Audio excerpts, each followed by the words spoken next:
Now, what's happening as we speak, something that would have seemed impossible just 6 months ago. An American president and North Korean dictator sitting down face to face. History that starts with a handshake.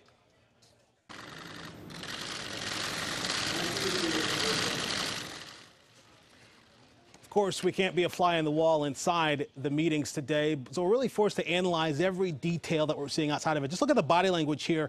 Serious, but not closed off. Even some touching there. And then look at this. Both leaders actually smile as they then walk together. Moments later, you'll see them enter one of the rooms that they're talking in.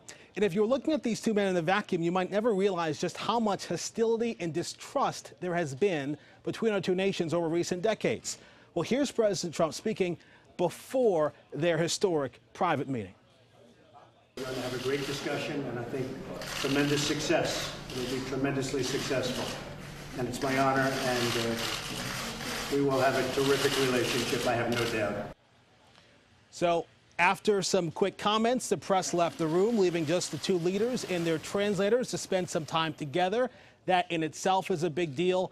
That private meeting, we can tell you now, is over, and it's moved on to bigger meetings with both leaders and their respective staffs. Now, the reality is, while we're getting glimpses inside here and there, we really have no idea what's happening behind closed doors. What we do know what the U.S. is after here. That's the complete, verifiable, and irreversible denuclearization of the Korean Peninsula. The good news is that even before the face-to-face, indications have been coming left and right that there has been really progress between these two nations. White House officials have been sounding off and sounding optimistic all day, saying they think this meeting could set up a framework for future meetings and more dialogue. Still, there's one player here we have not mentioned tonight.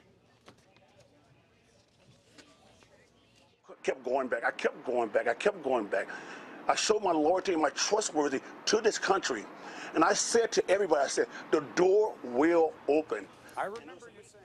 Well, the door is opening, just like he said. You can't talk about Singapore without talking about the worm, who apparently is on standby. Dennis Rodman actually just speaking to CNN there in that video. And at points, he actually was in tears talking about, well, all the work it took to get to this moment. You see him here at the airport arriving in Singapore.